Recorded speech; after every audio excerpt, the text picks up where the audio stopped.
Hello, and welcome back to another Aduro Learning YouTube live event. This is episode 3 of the Shift Key podcast, where you'll hear different perspectives about learning in the digital age. My name is Kim Cafino. Thank you so much for joining us for this conversation today.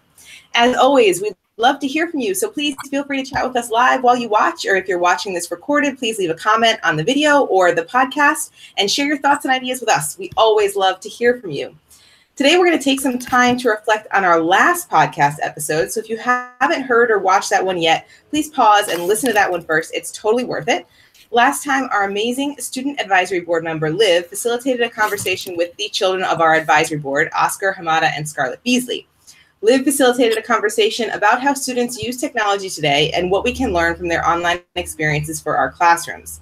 Because that conversation was so fascinating, as we knew it would be, today the adults are going to get together and reflect on what they talked about, and particularly what they chose to share or not share in that conversation. And just in case you haven't subscribed yet, the Shift Key is now also on iTunes, Google Play, and Stitcher, as well as here on YouTube. So please check it out, subscribe, and leave us a review if you enjoyed this podcast. If you have any questions or topics you'd like us to chat about, please leave us a comment in any of those spaces, and we will do our best. Let's get started with today's episode, and I'm going to ask each person to quickly introduce themselves, starting with Ben. Hi, I'm Ben Sheridan. I'm a Learning Innovation Coach at NIST International School in Bangkok, Thailand. Awesome. And Clint? Hi, I'm Clint, and the 12 Educational Technology Coordinator at International School of Beijing. And Cynthia and Liv? Hi, I'm Liv, the creator of LivBits, and I'm from Durham, New Hampshire. And hi, I'm Cynthia, Liv's mom, and I am a literacy coach working in districts across the country. Awesome. And last but not least, Penna. Hi, I'm Penna, and I am the technology and design coach for pre-K to 2 at Taipei American School. And we're hoping that Carrie Lee might be able to join us. She's not with us at this very moment, but her daughter was also on the call with Liv along with Clint's son. So we're hoping she might jump in. So if she just appears, don't be surprised. To kind of get started, it was really interesting to listen to the kids talk about their learning with us in the room, but not actively part of the conversation. And one of the kind of interesting pieces that we came away with were which things they chose to talk about versus what they didn't choose to talk about. And I don't want to take this away from Carrie Lee if she comes in, but one of the things she said after the call was that she was surprised that Scarlett didn't mention certain other like innovative learning experiences that she thought she would mention. So I'm curious either from you, Liv, or Cynthia from parent perspective, why do you guys think that the kids talked about certain experiences and didn't talk about certain other ones? I think probably because at first I kind of told them about my work, and then when they kind of heard about that kind of got them started thinking about. They mostly talked about how they use technology homework-wise, and which I kind of talked about too. And then as we started to get deeper into that conversation, it was hard for us to get back out of it because then we had so many good ideas about it, and it became a deeper conversation. And I think that the kids talked about, because they didn't know each other, and this call was their first introduction to each other and to the idea of talking in a podcast format. I think they spoke about things that they would all have in common or that were similar to their experiences as students. And so I'm not surprised that they gravitated towards a homework conversation because that's something that all kids can kind of commiserate about. And so I think that was a pretty neat thing to see that they instantly had that connection around the tech and the homework piece. But Liv, I'm actually wondering if that part, like the homework part, came out pretty easily as well, because it's something that you guys have to grapple with on a practically daily basis, I'm assuming. And so I know that Carrie Lee was thinking, oh, maybe there were some innovative, like one-off units or projects that Scarlett might have done in this class or that subject. But because it's not a consistent every day, I have to open this platform to get my homework and do it this way and submit it this way, that it wasn't the first thing that jumped to your minds. Is that something that you think might have been another reason why it jumped to the forefront? That's actually probably the reason why, is because when they think of, like, when I ask them, how do you use technology in your school? They won't think of like a thing that they did like once or twice each month. like, because they probably going to think about the things they do every single day or like every other day. Because those are the things that are most important to them or to the teachers, and those are the things that they know a bit better, so they could feel like they could talk about it a bit more, maybe. I think that's the key, what Liv just said, what's important to the teachers. So even though they were having a conversation amongst themselves as kids, they still, I think, are very mindful that part of their conversation is always related to what what the teacher expectations are. And so I think it's interesting that it gravitated towards that. I also think it gives us a lot to think about, because if we don't start talking about tech in a much more explicit way in school, meaning that we don't invite kids to recognize all the ways that tech influences their learning. And for Liv, that's actually not common. I think that Scarlett and Oscar's experience is much richer than Liv's experience with tech. Mostly Liv's experiences are around tech as a tool to assess her. So as teachers, I think we have to really take notice and think about the ways that we're explicitly talking about tech as a life skill. It's not just a homework skill, a school skill, it's a life piece. And I think it'll be interesting to see how the conversations with the kids evolves. And if they start to talk about it outside of just school, the tech in their lives, not just a school piece.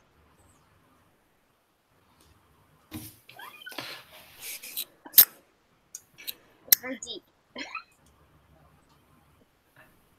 I think what's interesting to me is I wonder how much of the tech they do take for granted, because certainly Oscar's point of view, because it is something that they just use every day. And so when you ask them, what is it, something that's really important or something that was really amazing or something that was different, it's not really that different. It has just to some extent, it's just become part of the landscape, part of the furniture for certainly the class that he's in. I know that's not the case for every student. It sounds like something that made me really sad was when Liv said, yeah, we just use it for testing. I was like, oh, that hurts. But I think it just highlights that kind of divide of experiences that some students get as well. And it's how do you help the fish see the water so that they don't take it for granted, but also how do you help other students realize like what opportunities they could be having or how they could possibly be leveraging their own personal technology in order to have some of these experiences, even if maybe their school district isn't able to provide those. I think if we can get some students watching and listening and commenting and going, oh yeah, I never really thought about it. I could use my phone to do that, or I could use my iPad that I have at home that I never get to take to school, but I could still do something very learny with it. I think that's got a lot of power to it. Yeah, that's interesting because, Quinn doesn't have homework. And so I'm listening to this out. I'd be really interested to ask him now and then ask him in a year, because he's going into middle school where he will have homework for the first time. So I'm wondering how his attitude may change, or his, like you were saying, Clint, like he just sort of takes it for granted now, maybe that it's just there. It's just something you do. Whereas it may take more of a focus on, it has a purpose of getting homework done. He might notice it more for that now. So that's interesting. Right. And I think that point that Liv said and then Cynthia brought back is that it's what's most important to the teacher. That also like hurts inside a little bit too, right? Because I don't even think we always mean to do that. Even if we are assigning homework for whatever reason, if we're middle school teachers, let's say, for example, like, I don't think we always want to make that seem like that's the most important thing. It's just part of the routine. And how do you get yourself to reflect and look back and say, well, the impact this is leaving on kids, they think the technology is only used for homework. Is that what I want? Or they think that the purposes of tech are so very different from their outside life. And isn't that I feel like goes without saying. Yeah. Sorry. I'm not to be dismissive at all, but yeah, exactly. Well, and I think that that's the key, that actually what I wanted to hear from the kids was more about how maybe what I hope eventually they'll start to talk about is how they could see how they could actually show us how it could be much more integrated. That I don't assume that I have the answers on how kids want tech to be used in the classroom. I feel like kids use it in such interesting ways outside of school, and they don't see that necessarily as a crossover into school. And so I feel like that's just sitting back and watching kids with tech sometimes at downtimes in schools is always fascinating to me, because they're doing so many interesting things, but they don't see that as a connection to their literacy life or to their social life, or right explicitly they don't see that. They're doing it, but they don't see that as how much they could teach all of us about that piece of their lives. And so I guess I want to see it more integrated, that it's not a piece of their outside life, that it's something that's in school and that's vibrant. Yeah, and I think that is really interesting, because I think that was one of the questions we tried to frame for the kids. But even when they talked about like what tools they use, I think was one of the things. We didn't say in school or at home. We didn't add that piece to the question when we were designing the questions together. And they immediately, and I think this is going to come to something that Ben wants to talk about, they immediately talked about what tools they use at school. And nobody really talked about what tools they use. I mean, I think there was one part they did briefly talk about it, but that's really interesting because we don't talk about it with them. They don't, just like you say, Cynthia, it's like two separate worlds. Mm-hmm. Yeah, I think that's, I mean, I think at the heart of it, it's kind of depressing when you think about the agency aspect of it, because like I guess kids really aren't used to talking about that because they're never asked. Mm-hmm. You know, I don't know. I mentioned this before, so sorry, you guys, but you know, I was working with this woman, Robin Trevaught, out of Australia, and she came to talk to like our middle schoolers about social media use and their online lives and stuff. And she was like amazing at facilitating the conversation. And the kids like immediately opened up to her by the way she approached them. And she wasn't talking at them. She wasn't lurking. She was part of the conversation. And it was really skillful. And then, you know, someone came in the room and just killed the conversation, you know, and then they left the room, and then it came back to this nice, rich conversation. But I think, you know, being lurkers or being, you know, dominating the conversation, I think to really get some really good conversation, you have to be sort of involved at some level. And, you know, we've been doing this project tuning at NIST the last couple months, and it involves students. And so we take a project and we follow a protocol, and you have, you know, different teachers from all over school. But one of the things you have to have students, and they always come up with the best stuff, but it's never at the beginning. It's an hour-long process, right? And they sort of see how everything goes, you know, and then all of a sudden they'll just start piping in with some stuff towards the end, and it's brilliant. It's brilliant stuff. And you know, after that we reflect on it, and they're always like, "Oh, it was so cool.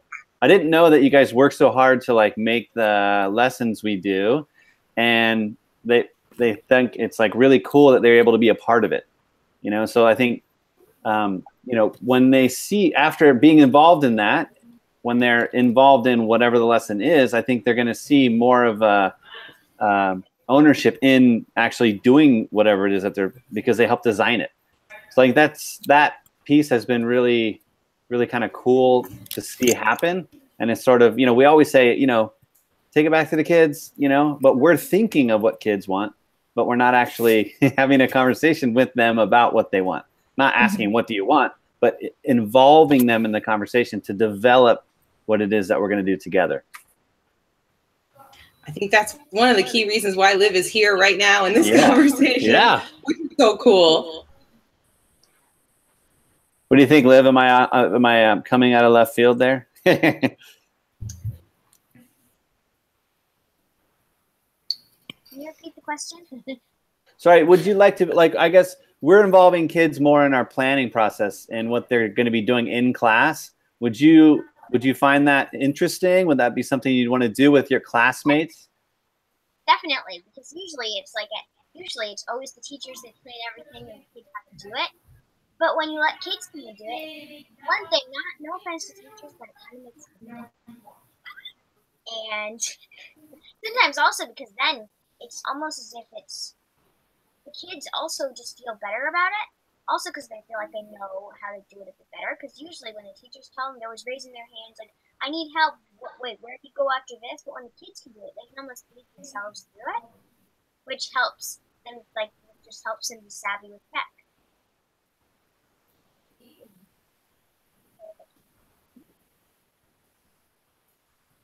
The audio is a little bit funky, and we missed Liv's last comment. Oh no. He turned to me and said, "That was really good. I should blog about that." Yes, you should. But I think that comes back to the question that Ben was asking before we started the recording. How different, Liv, do you think the conversation was because there were adults like nearby? I know I was in the call. I wasn't saying anything, but I like had to press start recording and stop recording. So I was there, and your mom was there, and Clint was like nearby, but he wasn't in the call. So like, how do you think that impacted the conversation? I kind of felt, I didn't really feel like it was any different, except sometimes when I kind of talked about like kind of how I use it at my school, I didn't want to say anything that would offend teachers. So I was kind of hard because sometimes I had to just like stop myself and just kind of reroute it to somewhere else because I didn't want to talk about that with adults nearby, aka teachers. Yes. So is it just the adults being nearby? Because I'd like throw another thing in there, knowing that it's recorded. I'm not saying your teacher is listening to this conversation, but is that anything that like crossed your mind? And I'm just curious because I mean, even for myself, I know this is recorded. I know somebody else is going to watch it and listen to it. So I'm try to be careful about what I say. Sometimes I make a mistake, but I do think about it. So was that even coming into your thoughts, or was it just the adults that were right there, right in that moment? It was more of the adults in the audience that were listening to this, because I don't know who's listening to this. That's one of the things that always actually crosses my mind a lot. Like when I'm in presentations, when I'm doing keynotes, when I'm in calls, just kind of like, whoa, I better watch what I say because I don't know who could be watching this.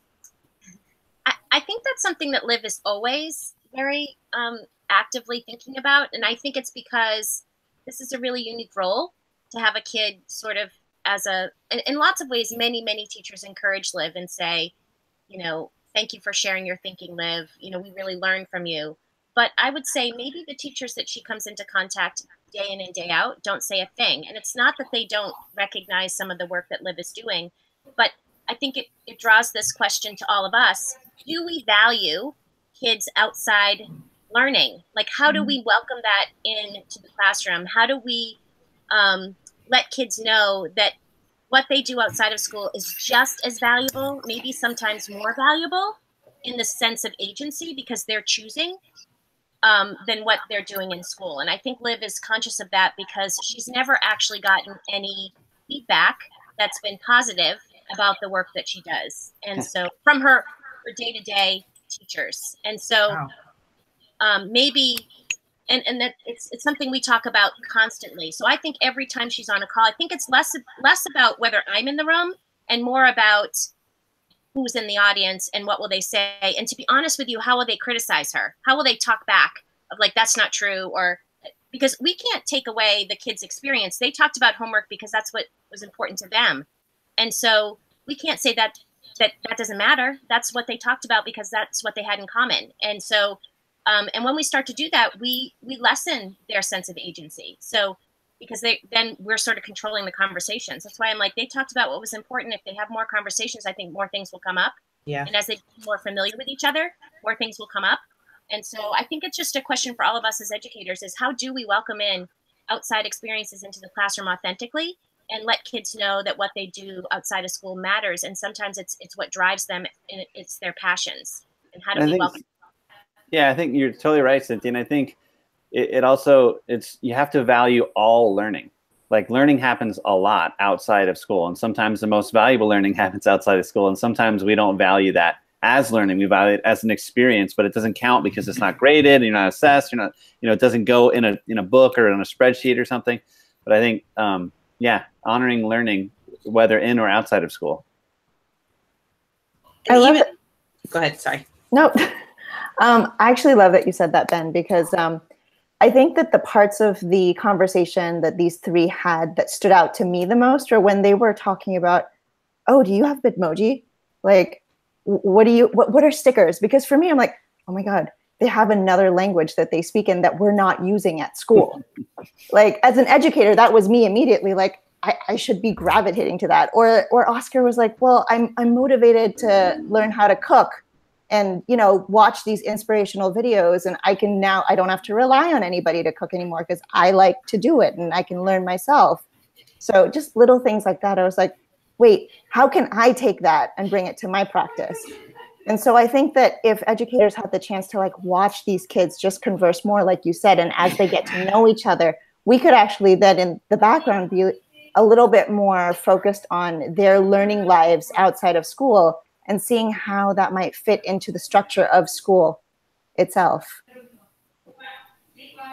And I think that's why it would be super cool if Liv really wanted to run a podcast about like just totally student led, and we could just hear your voices on a regular basis if you'd be willing. I'm not trying to put you on the spot to answer that right now, but I agree with you.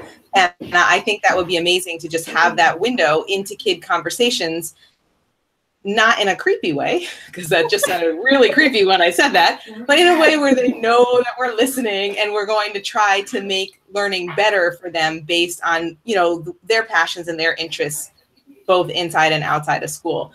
Because I think you're right, Cynthia, that the next question that I was going to ask for us to talk about is how did the fact that they didn't know each other before the call impact the conversation? And I think my thought is, Cynthia, as they get to know each other better, a lot more will come up. This was just that first kind of, who are you? What is the one thing we know we all have in common? Well, and wouldn't it be cool too if it was just done for kids, not us, you know, like if it was just kids talking about kid stuff for the sake of other kids, you know, so they feel like, other kids are like just like me and they have the same problems and they deal with the same things and they talk about stuff that I'm interested in too, you know, that would be kind of cool as well. Well, to be honest with you, I mean, that's why kids gravitate towards social media and why they follow who they follow, right? I mean, we follow people that we gravitate towards because we are interested in their lives, or we're inspired by them, or we're intrigued by them. And so, yeah, any sort of conversation where that was sort of the purpose was to just sometimes commiserate, sometimes support. I think that would be it'd be a really neat thing to see for sure as a podcast. I wanted to say something too. I think kids, Liv, I don't want to speak for you, but I feel like kids don't mind when adults are listening if I always talk to teachers in my trainings about, are you using a lens of judgment or are you using a lens of understanding? And so when I watched the kids back, I wasn't judging what Liv was saying or how she was performing. I was more like, oh, I really want to understand, how is she going to get this conversation going? You know, what are the kinds of things that she says, kind of like Pana was talking about when she was saying she was analyzing their language. That's how I looked at it. So I think that's a really important thing for us as educators to think about, is just, are we oftentimes judging the things kids are sharing and the things kids are saying, or are we trying to understand it?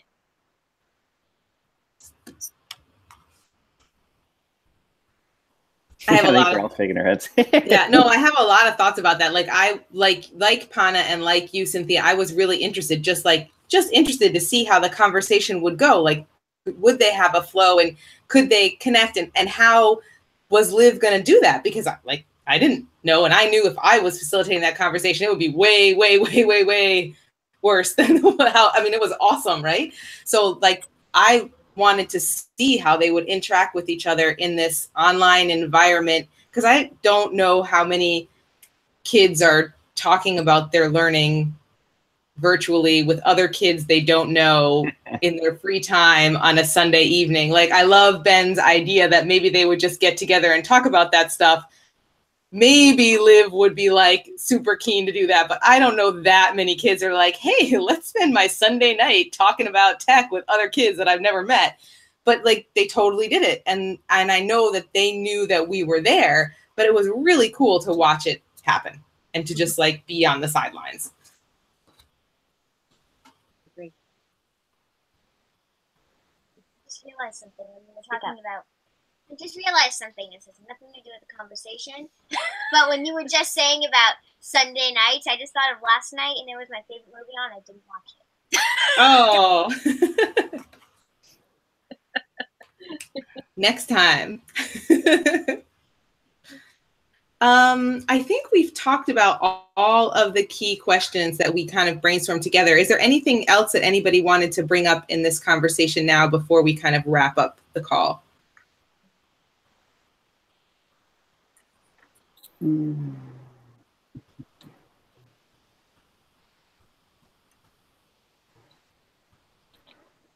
Next time, I just kind of hope that maybe we can expand from the homework topic more to like what you guys said about how like we can talk about how we use it outside of school. Not so it wouldn't just be for homework. It could be how we use it in real life, how we use it maybe for how we use it for like other things besides homework. So that's what I'm hoping the next big podcast will be about. So I think that'd be awesome. Awesome. Thank you guys so much. And I want to, especially, I know I thanked Liv at the end of the last call, but I want to thank Liv again because you did such an amazing job facilitating that. And I don't want to be like, again, putting any pressure on, but I feel like Liv is keen to like keep going in this direction. So I'm really excited that we might be able to hear more conversations between kids talking about tech and their lives, whether it has to do with school or it doesn't, because I really do think there are many teachers, maybe not all teachers, but there are many teachers who would really listen to understand and want to take what they heard in these conversations and try to bring that into their classrooms, because most teachers that I know want learning to be best for their students. And sometimes kids won't say things directly to their teachers that they would say to each other. So having that kind of window into that conversation, even though it's a little bit lurky, like I get it, I think still it's better than nothing, right? And sometimes that we just don't have that much to go on for whatever reason. So I really appreciate your time and energy and your like superior facilitation skills, Liv. So I'm really glad we have you for that. So thank you especially to Liv. And thank you to everyone else for being on the call today. That was another awesome conversation. And we will be back again soon with more updates about a potential student podcast and more conversations from the adults about what learning looks like in the digital world. Thanks, everybody. Adios. Bye.